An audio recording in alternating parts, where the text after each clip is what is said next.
ఏం కావాలంటారు మీకు? ఎమ్మెల్యేలు వస్తారంటున్నారు, మీరు మీ దగ్గర ఏమైనా సమాచారం ఉందా? నేనేమంటున్నా అంటే, ఒకరోజు రేవంత్ రెడ్డి గారు మాట్లాడి ఇలా సాయంత్రం వరకు నీ దొడ్లు ఎందరూ ఉంటారో చూసుకొని, నా దొడ్డు అయితే ఇంటాక్ట్ ఉంది ఆయన మాట్లాడిన తర్వాత. ఇది కూడా అంతే ఉంది. రెండవది, ఈయననే బీజేపీలకు జంపు కొడతాడని కాంగ్రెస్లోనే చాలా అనుమానాలు ఉన్నాయి డెఫినెట్గా. ఎందుకంటే ఆయన కేసులు కొలిక్కి వస్తున్నాయి. ఓటుకు నోటు కేసు ఏదైతే ఉందో అది భయంకరమైన కేసు. రెడ్ హ్యాండెడ్గా ఆయన పట్టుబడ్డ కేసు. ఆయన తప్పించుకోలేడు కూడా, ఎవరు తప్పించలేరు. కాబట్టి అది మన కింది మీద అయితే ఈయననే బీజేపీలకు జంపు కొడతాడు కేసులు తప్పించుకోవడానికని పెద్ద ప్రచారం ఉంది. అందులో భాగంగా నిజంగా జరుగుతున్నది ఏంటంటే, నన్ను ఎవరు డైరెక్ట్ కన్సల్ట్ చేయలేదు, కానీ మా పార్టీలో ఉన్న ముఖ్యులను కాంగ్రెస్ పార్టీలో ఉన్నటువంటి ఒక వర్గం అంతా కన్సల్ట్ చేస్తూ ఉన్నారు. కన్సల్ట్ చేయడంగా స్పష్టంగా చెప్తున్నారు సంఖ్యతో సహా. అన్న మేము 26 నుంచి 33 మంది ఎమ్మెల్యేలు రెడీగా ఉన్నాము, మేము కలుస్తాము, ఇద్దరం కలిసి గవర్నమెంట్ ఫామ్ చేద్దామని చెప్తున్నారు. మరి రేవంత్ రెడ్డి తదాస్తు దేవతలు ఉంటారు పైన, మరి అటు నుంచి ఇటు వస్తారో ఇటు నుంచి అటు పోతారో చూద్దాం ఏం జరగబోద్దు. ఖచ్చితంగా చెప్పచ్చు కదా, చాలా సింపుల్ అది. ఎందుకంటే పోయినసారి ఎన్నికల్లో మేము 7 అసెంబ్లీకి ఇచ్చిన సీట్లు 2 కోల్పోయినాం. మేము పోయిన పార్లమెంట్ ఎన్నికల్లో 18లో మేము గెలిచిన తర్వాత 7 అసెంబ్లీ సీట్లు నిజామాబాద్ సెగ్మెంట్ మేము గెలిచినాం, కానీ మేము అక్కడ ఓడిపోయినాం. అట్లా 6 సీట్లు గెలిచిన దానికి కూడా ఓడిపోయినాం. తారుమారు అయిపోతే అట్లా ఉండదు. ప్రజలు అభిప్రాయం అనేది మారుతుంది డెఫినెట్గా. ఈరోజు నేను ఇందాక చెప్పిన కారణాలన్నీ ఒక ఎత్తు. రెండవది, మాదిగ సామాజిక వర్గానికి మాకు టికెట్ ఇవ్వలేదని చెప్పి వాళ్ళు చాలా ఆగ్రహంగా ఉన్నారు, చాలా ఆగ్రహంగా. పెద్దపల్లిలో వాళ్ళయ్యేల పంతం బట్టి ఓడించి చూపెడతామని చెప్పి పట్టుదలగా ఉన్నారు. ఆ ఫలితం ఆ పార్టీ అనుభవించక తప్పదు.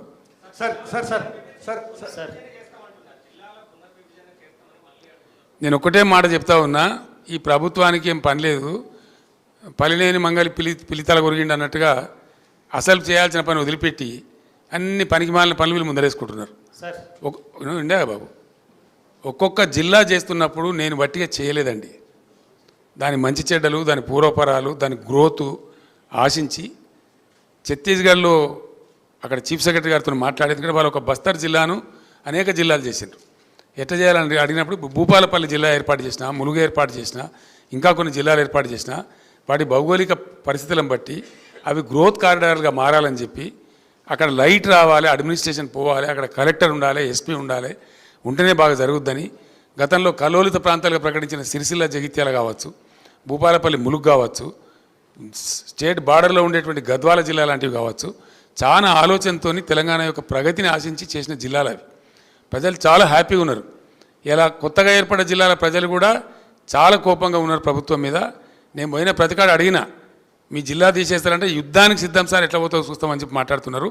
పార్లమెంట్ ఎన్నికల్లో ఈ కొత్త ఏవైతే జిల్లాలు తీసేస్తామని కాంగ్రెస్ చెప్పిందో ఆ దెబ్బ కూడా ఇప్పుడు కాంగ్రెస్కి పడబోతా ఉంది. ఉద్యమ సమయంలో ఫోన్ ట్యాపింగ్ కేసులో రాధాకిషన్ రావు మీ ఆదేశాలు చాలా సంతోషం. చేసుకోమని వెంటనే అర్జెంటుగా చేసుకోమని చెప్పాలా. పారాగాన్ చెప్పులు లేకుండా నేను ఉంటున్నా, రేవంత్ రెడ్డి ఉండేనా ప్రజలకు తెలుసు కదా. పారాగాన్ చెప్పులు లేకుండా ఎవరు అనేది అందరికీ తెలుసు కదా దేశంలో. ఎవరు భూ కబ్జాదారు, ఎవరు బ్లాక్ మెయిలరు, ఎవరు ఓటుకు నేట్ కేసులో పట్టుబడ్డరు, ఎవరు దొంగదందాలు చేసినారు, ఎవరు భూమాఫియా అందరికీ తెలుసు రాష్ట్రంలో. మాకు పారాగాన్ చెప్పులు లేని ఫ్యామిలీ అండి మాది. Sir Srinivas sir, city vision live. గతంలో రైతులకు ఉచిత ఎరువులని ఒక హామీ ఇచ్చారు, మీరు చాలా సంతోషపడ్డారు, ఆశపడ్డారు రైతులు. అయితే ఆ నినాదం మళ్ళీ ఈ మధ్య తెర మీదకి తేవట్లేదు. కాదు బ్రదర్, కాదు బ్రదర్, బేసికల్లీ అది కరెక్ట్ కాదు. ఎందుకంటే మేము ఏం చేసినామంటే రైతుకు సహకారం అందించాలా, పెట్టుబడి సాయం చేయాలని మేము ప్రయత్నం చేసినాం. ఆ టైంలో ఏం జరిగిందంటే యూరియా బస్తాలు ఇద్దామని కొంతమంది చెప్పారు. ఒక సలహా, ఇట్ వాజ్ అండర్ డిస్కషన్, నేను ఎప్పుడు చెప్పలే, ఇట్ వాజ్ అండర్ డిస్కషన్. తర్వాత అశోక్ గులాటి గారు అని చెప్పి చాలా ప్రామినెంట్ ఆగ్రో ఎకానమిస్ట్ ఈ దేశంలో, ఇంటర్నేషనల్ ఫేమస్ కూడా ఆయన, ఢిల్లీలో ఉంటారు, నాకు మంచి ఫ్రెండు. ఆయన నేను అడిగిన, మేము చేద్దాం అనుకుంటున్నాం, వితౌట్ ఆ గవర్నమెంట్ సపోర్ట్ ఇలా వ్యవసాయం నడిచే పరిస్థితి లేదు. అనేక దేశాలలో గవర్నమెంట్ సపోర్ట్ చేస్తూ ఉంది, మన దేశంలో ఉల్టా ఉంది, మా రాష్ట్రంలో మేము చేయాలనుకుంటున్నాం కొత్త రాష్ట్రం అని చెప్పి ఆయన సలహా అడిగిన. ఆయన ఏం చెప్పినట్టే బ్రదర్, నాకు ఇప్పుడు నువ్వు యూరియా బస్తాలు ఇస్తావు, వానాకాలం వేసుకుని 4 మిగిలి ఉంటాయి ఆయన దగ్గర, నువ్వు మొత్తం ఇస్తావు ఈ పంటకు. ఆయన ఏం చేయాలి, ఈ 4 బస్తాలు అమ్ముకుంటాడు మార్కెట్లో, మళ్ళీ దానికి అపఖ్యాతి వస్తుంది.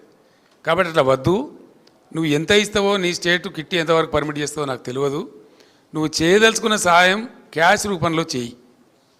ఏం చేయదలుచుకున్నావు? 1000 ఇస్తావా, 2000 ఇస్తావా, 3000 ఇస్తావా, నీ ఇష్టం.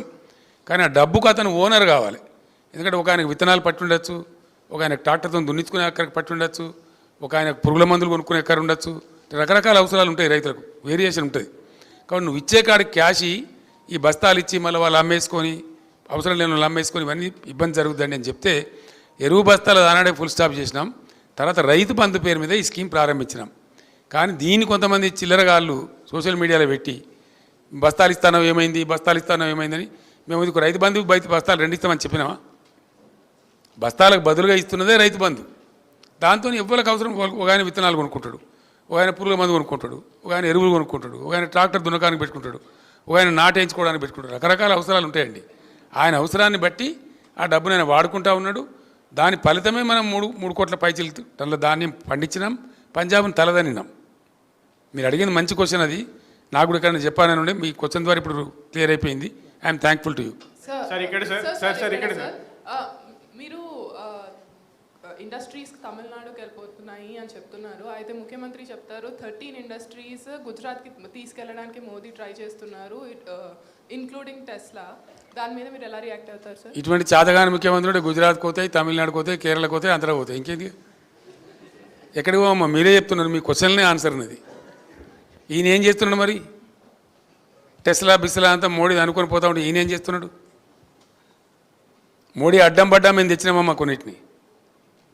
లైక్ ఫేస్బుక్, ఆయన ఇంటర్నేషనల్ లాబీస్లను పెట్టి చాలా ప్రయత్నం చేసిండు అహ్మదాబాద్ తీసుకుపోదామని. మేము అంతకన్నా పై ఎత్తుగడ వేసి దాన్ని ఇక్కడ తెచ్చినాం. మోడీని తట్టుకొని మేము ఒక 4-5 పరిశ్రమలు పెద్ద పెద్ద తెచ్చినాం ఇక్కడికి. సార్ ఇక్కడ సార్ మీరు మొన్న మెదక్లో మాట్లాడుతూ టైం కాగలే సుమా, మళ్ళీ ఈసీ నిషేధం, మళ్ళీ అదో కథగా చెప్పండి. సార్ ఇక్కడ సార్ మీరు మొన్న మెదక్ మాట్లాడుతూ అసెంబ్లీలో చెల్లని రూపాయి పార్లమెంట్లో ఎట్లా చెల్లుతుంది అన్నారు. సో మన పార్టీ నుంచి కూడా కొప్పులీశ్వర్, ఆర్ఎస్ ప్రవీణ్ కుమార్, బాజిరెడ్డి ఇట్లాంటి వాళ్ళందరూ అసెంబ్లీ ఎన్నికల్లో ఓడిపోయారు. వాళ్ళు ఇప్పుడు ఎట్లా చెల్లుతారు? కరెక్ట్ క్వశ్చన్, మంచిగా అడిగిన మీరు. అది నేను మెదక్కు సంబంధించి అడిగిన.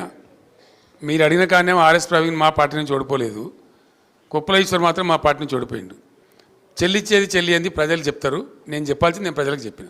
సార్ రైతు బంధు విషయంలో కేటీఆర్ గారు ఈ మధ్యలో చెప్పారు, ఎక్కువ ఎకరాలు ఉన్న వాళ్ళకి ఇవ్వాలా లేదా అనేది కొంచెం సమీక్ష జరుగుతోంది అన్నటువంటి విషయం మీద కేటీఆర్ గారు ఆ మధ్యలో చెప్పారు. ఇప్పుడు వాళ్ళు కూడా 5 ఎకరాల లోపే ఇవ్వాలన్నటువంటి ఒక సూత్రప్రాయ నిర్ణయానికి వచ్చినట్టుగా తెలుస్తోంది. మీ అభిప్రాయం? మళ్ళీ ప్రభుత్వం అధికారంలోకి ఇప్పుడు ఆరో ఎకరం కూడా ఏమని ఏం చేసిండే? 6 ఎకరాల నాడు కోటీశ్వరుడా, 7 ఎకరాల నాడు కోటీశ్వరుడా? ఓ 15-20 ఎకరాలు దాటిన వాళ్ళకు లిమిట్ పెడితే అదొక అర్థం ఉంటుంది. కానీ మరీ 5 ఎకరాలు, మేము బ్రదర్ ఇది ఒకటే చెప్తున్నా నేను, ఇక్కడ ఎకరాలు లిమిటు సీలింగు అనే దానికంటే నేనుగా I/1 దాని సృష్టికర్త నేనే, రైతు బంధు సృష్టికర్తను తెచ్చి ఇచ్చింది నేనే. ఆ రోజు తెలంగాణ ఏర్పడ్డ సమయంలో తెలంగాణ రైతాంగం చెట్టుకోడు గుట్టకోడు అయిపోయి గందరగోళం అయిపోయి డ్రై అయిపోయి చాలా బాధాకరంగా ఉండేది. ఒక కనీసం 10-15 ఏళ్ల పాటు రైతులను బ్రహ్మాండంగా సపోర్ట్ చేసి వాళ్ళకి ఫ్రీ పవర్ ఇచ్చి వాళ్ళకి లిఫ్ట్ చేసి వాటర్ తెచ్చిస్తే వాళ్ళు నిలదొక్కుంటారు. తెలంగాణ వ్యవసాయ రంగంలో లాభం జరుగుతుందని నేను పెట్టిన. And that agriculture sector of Telangana has contributed to the GSDP of Telangana by 18.36%. Telangana GSDPకి 18.36% కూర్చినటువంటి శాఖ వ్యవసాయ శాఖ, రైతాంగం. అగ్రికల్చర్ సెక్టర్ నుండి GSDPకి వచ్చినటువంటి శాతం నేను చెప్పేది, విచ్ ఇస్ గ్రేట్. నేను అనుకున్న కళ నెరవేరింది. ఇంకొక 5-6 ఏళ్ళు కొనసాగించిన తర్వాత ఈ సీలింగ్ బిల్లింగ్ మేము కూడా ఆలోచిస్తామని అనుకున్నాం. రైతులు కొంచెం అప్పులు తీరిపోయి వాళ్ళ సొంత పెట్టుబడి వాళ్ళు పెట్టుకునే పరిస్థితికి వచ్చిన తర్వాత అప్పుడు పేద రైతులకు మాత్రం పెడదాం, కొంచెం ధనిక రైతులకు తీసేద్దామని మాకు కూడా ఆలోచన ఉండే బేసికల్లీ. కానీ ఇంత హాఫెజాడ్గా, ఇంత తొందరపడి ఒక కన్ఫ్యూజన్ క్రియేట్ చేసి రేపు మాకు వస్తుందా రాదా అనేటువంటి ఒక భయాన్ని రైతుల్లో క్రియేట్ చేసే దిక్కుమాలిన చర్యలు మాత్రం మేము చేయలే. ఆ పని కాంగ్రెస్ చేసింది. ఆ వ్యవసాయ మంత్రి కూడా మాట్లాడిండు, అందరు మాట్లాడుతున్నారు. తప్పకుండా రైతుల ఆగ్రహాన్ని వాళ్ళు చూడబోతారు. Sir thank you so much. కేజ్రీవాల్కు బెయిల్ వచ్చింది, నీ 3వసారి అయిందే బాబు సార్. బెయిల్ రాలేదు సార్, కేజ్రీవాల్ బెయిల్ వచ్చింది, దాన్ని ఎట్లా చూస్తారు? ఈ కంపెనీలు కూడా పెద్ద ఒక రకమైనటువంటి అవిశ్వాసానికి లోనైతే అది చాలా తీవ్ర పరిణామం. అట్లనే వ్యవసాయం చేసుకునేటువంటి మామూలు రైతు నుంచి అమెజాన్ లాంటి IT కంపెనీ కూడా దిగ్భ్రాంతి కలిగిస్తుంది. అది కారణం ఏంటంటే నేను ఎఫెక్ట్ అవుతాను రైతు అనుకుంటాడు, నేను ఎఫెక్ట్ అవుతాను IT వాళ్ళు అనుకుంటారు. అది చాలా పెద్ద ప్రమాదం. అది రాష్ట్ర భవిష్యత్తుకి ఒక రకమైనటువంటి ఇబ్బంది కలిగించేటువంటి కథ. దాన్ని ఎందుకు దెబ్బతీసినో నాకు అర్థం కాలేదు. ఏం కొరత లేదు, సింగరేణి మనది, బొగ్గు కొరత లేదు, నీళ్ళ కొరత లేదు, మనుషుల కొరత లేదు, అదే ఉద్యోగస్తులు ఎందుకు నడపలేకపోయారు కరెంటును? ఏం సమాధానం చెప్తారు కాంగ్రెస్? అదే ఆగ్రహం ఉంది ప్రజలలో. నేను అదే మాట మాట్లాడిన ఇప్పుడు నా ఉపన్యాసాలలో. కేసీఆర్ పక్కగా జరగగానే కట్కా బంద్ చేసినట్టే తెలంగాణ భాషలో, స్విచ్ ఆఫ్ చేసినట్టే కరెంట్ ఎక్కడ పోయింది? 9 ఏళ్ళు జరిగింది కదా, ఇప్పుడు వీళ్ళు గడపారలు పట్టి తవ్వే అవసరం లేదండి, పెద్ద ఏదో తలల బద్దలు కొట్టుకునే అవసరం లేదు. యాజ్ ఇట్ ఈజ్గా జరిపిస్తే అయిపోయేది. వాళ్ళ లాజిక్ కోల్పోయారు పాపం. దురదృష్టం ఏంటంటే వాళ్ళు అతికిపోయి, అప్పుడు మేము ఏం చేసినామంటే అన్ని సమీక్షల తర్వాత టాప్ టు బాటం చాలా అద్భుతమైన అనుభవం ఉన్నటువంటి టెక్నోక్రాట్స్ని పెట్టి నడిపినాం ఆ సంస్థను. అందువల్లనే మంచి ఫలితాలు వచ్చినాయి, అందువల్లనే అద్భుతంగా కరెంటు సరఫరా జరిగింది. హైదరాబాద్లో చిన్న వర్షం పడితే మొన్న మీరందరూ కూడా చూసినారు, ఎన్ని గంటల పాటు అండి, 6 గంటలు, 8 గంటలు, 10 గంటలు పోయినటువంటి ఏరియాలని చివరికి చందానగర్లో 24 అవర్స్ పోతే వాళ్ళు సబ్స్టేషన్ మీద పోయి దాడి చేసే పరిస్థితి వచ్చింది హైదరాబాద్ సిటీలో. దురదృష్టం ఏంటంటే చాలామందికి మీకు అప్పుడు కూడా నేను చెప్పిన, నేను ముఖ్యమంత్రి ఉండే టైంలో కూడా చెప్పిన, హైదరాబాద్ యొక్క ప్రగతి, హైదరాబాద్ బ్రాండ్ ఇమేజు, హైదరాబాద్ పెరుగుతున్న తీరుతెన్నులు, హైదరాబాద్కు పెట్టుబడులు తరలి వస్తున్న తీరుతెన్నులు, హైదరాబాద్కు ఐటీ కంపెనీలు వరుసలో క్యూగట్టి వస్తున్నటువంటి చాలా పెద్ద పెద్ద కంపెనీలు వస్తున్నటువంటి తీరుతెన్నులను గమనించి నేనేం చేసిన అంటే హైదరాబాద్ను పవర్ ఐలాండ్ చేసిన. అప్పుడు యాక్చువల్లీ తెలంగాణ నేషనల్ గ్రిడ్లో లేకుండే, సదరన్ గ్రిడ్లో ఉండే. దాన్ని చాలా కష్టపడి వార్దా డిచ్పల్లి కానీ, వరంగల్ వరోరా లైన్ స్పీడప్ చేయడం కానీ, అంగుల్ పలాస లైన్ కలపడం కానీ వాటి కల్పించే ప్రయత్నాలు ముమ్మరం చేస్తూ వార్దా డిచ్పల్లి ముందే కల్పిస్తూ అన్ని జనరేటింగ్ స్టేషన్స్కు హైదరాబాద్ను లింక్ చేస్తాం. ఏదైనా ఒక సైడు పవర్ ఫెయిల్ అయినా, పవర్ గ్రిడ్ ఫెయిల్ అయినా ఇంకో సైడ్ నుంచి మళ్ళీ హైదరాబాద్ పవర్ సప్లై ఉండాలి. హైదరాబాద్లో మాత్రం ఒక రెప్పపాటు కూడా పవర్ పోవద్దని చెప్పి ఒక పవర్ ఐలాండ్ చేయించినాం కొన్ని పెట్టుబడులు పెట్టి. అంటే న్యూయార్క్లో పవర్ పోతుంది, లండన్లో పవర్ పోతుంది, కానీ హైదరాబాద్లో పవర్ పోదు అనే పేరు హైదరాబాద్కు తెచ్చిన నేను ముఖ్యమంత్రి ఉన్నప్పుడు. అది మీరందరూ కూడా చూసినారు. మర్చిపోయారు అసలు ప్రజలు, కరెంటు పోతే వార్త అనేటువంటి పరిస్థితికి హైదరాబాద్ని తెచ్చినాం. కానీ దురదృష్టం ఏంటంటే హైదరాబాద్లో కూడా ఈరోజు మళ్ళీ జనరేటర్లు కొనుక్కోవడం, మళ్ళీ ఇన్వర్టర్లు కొనుక్కునే ఆలోచనలు ప్రజలు చేయడం, మళ్ళీ కన్వర్టర్ల కోసం చూడడం, లోడ్ షెడ్డింగ్ రావడం, ఇది చాలా బాధాకరమైన విషయం. ఇట్లాంటి దుస్థితి వస్తుందని నేను అనుకోలేదు. నిజంగా నేను కూడా చాలా బాధపడ్డా. Hyderabad city image definitely Hyderabad backbone for the economy of Telangana. దీన్నే దెబ్బతీసే పరిస్థితికి ప్రభుత్వం పోవడం, తద్వారా గ్రౌండ్లో కూడా కింద దిగువన గ్రామాలలో కరెంటు లేక పంటలు ఎండిపోయిన దృశ్యం, లక్షల ఎకరాలలో, 1000 ఎకరాలు కాదు, మోటార్లు కాలిపోవడం చాలా దుర్మార్గమైనటువంటి పరిస్థితి. అది ఎన్నో మోటార్లు కాలిపోయినాయి రైతులై. మూలకబడి మూతబడి ఉన్నటువంటి మోటార్ వైండింగ్ మిషన్స్ అన్నీ మళ్ళా పునరుత్తేజం పొందినాయి. అన్ని జిల్లాలలో, ఏ ఒక్క జిల్లా అని కాదు, అన్ని జిల్లాలలో ఎక్కడైతే బోర్ల మీద ఎక్కువ ఆధారం ఉందో అక్కడైతే చాలా పెద్ద దెబ్బ తగిలింది. రైతులు చనిపోయినారు, పంటలు ఎండిపోయినాయి, మోటార్లు కాలిపోయినాయి, చాలా పెద్ద అవస్థ వచ్చింది. ఈ విధంగా వీళ్ళ యొక్క అసమర్థత వల్ల, అతి ప్రవర్తన వల్ల ఉన్న ఆఫీసర్లందరినీ తీసేసి ఏకపక్షంగా మొత్తం ఐఏఎస్లను నిలయం చేసేసి దాన్ని చాలా భయంకరంగా చేసినారు. అది కూడా చాలా పెద్ద బాధాకర పరిణామం. ఆల్రెడీ స్టార్ట్ అయిందండి. పరిశ్రమలు తరలి వస్తున్నాయి తెలంగాణకు అనే లైన్ ఇండియాలో ఎవరిని అడిగినా, ఏ ఇన్వెస్టర్ని అడిగినా, yes Telangana is the right destination, will go there అని చెప్పిన పరిస్థితి నుంచి పరిశ్రమలు తరలిపోతున్నాయి తెలంగాణ నుంచి అనేటువంటి వార్తలు వచ్చినాయి. కార్నింగ్ అనే ఒక ఇండస్ట్రీ 1000 crores పెట్టుబడితో వచ్చి ఆల్మోస్ట్ వాళ్ళ పనులు ప్రారంభించాలి. ఆ దశలో ఆ పరిశ్రమ తమిళనాడుకు తరలిపోయింది. ఇక్కడ ఏదో పరిస్థితి అంతా ఉల్టాపల్టా ఉన్నదని భయపడి పారిపోయినారు. అంటే ఎంత సిచ్యువేషన్ రివర్స్ అయింది, ఎంత ఇబ్బందికరమైనటువంటి పరిస్థితి వచ్చింది. ఇన్వెస్ట్మెంట్ తరలిపోవడం అనేది చాలా బాధాకరం, మోస్ట్ అన్ఎక్స్పెక్టెడ్. తెలంగాణ నుంచి వంటి రాష్ట్రం నుంచి తరలిపోవడం అనేది చాలా బాధాకరం. అది కూడా ఒక బాగా ఇబ్బంది కలిగించిన విషయం. ఈ ప్రభుత్వానికి ఈవెన్ కార్మిక లోకం కూడా, బీఆర్ఎస్ గవర్నమెంట్ ఉన్నప్పుడు మేము 3 shifts పనిచేసుకునే అవకాశం ఉండేది. మాకు కష్టపడి 10 రూపాయలు సంపాదించుకుందామనే కార్మికులకు ఇప్పుడు అది కూడా మాకు లేకుండా పోయింది. మా నోటికాడ కూడెత్తిపోయిందని పారిశ్రామిక వర్గాలే కాదు, అందులో పనిచేసేటువంటి కార్మిక వర్గాలు కూడా చాలా నీరసానికి, నిరాశకు, ఒక రకమైనటువంటి నిస్తేజానికి గురైనరు. వాళ్ళ ఆగ్రహాన్ని కూడా ఇప్పుడు కాంగ్రెస్ ప్రభుత్వం ఫేస్ చేయబోతూ ఉంది. ఆ పార్టీ చాలా పెద్ద దెబ్బతినేటువంటి పరిస్థితిలో ఉంది. అదేవిధంగా మంచినీటి సరఫరా అండి, చాలా అద్భుతమైనటువంటి స్కీమ్ అది. మేము ఒక దాన్ని ఛాలెంజ్గా తీసుకొని చేసినాం. దానికి ఒక స్ట్రాంగ్ రీజన్ ఏంటంటే తెలంగాణలో చాలా చోట్ల ఉంది, కొన్ని చోట్ల స్వల్పంగా బ్రాకిష్ వాటరు, కొన్ని చోట్ల ఫ్లోరైడ్ వాటరు. నల్గొండ లాంటి జిల్లాలో అత్యధికమైనటువంటి ఫ్లోరైడ్ సమస్య ఉంది. దాని మీద చాలా ఉద్యమాలు జరిగినాయి, దశాబ్దాల తరబడి జరిగినాయి.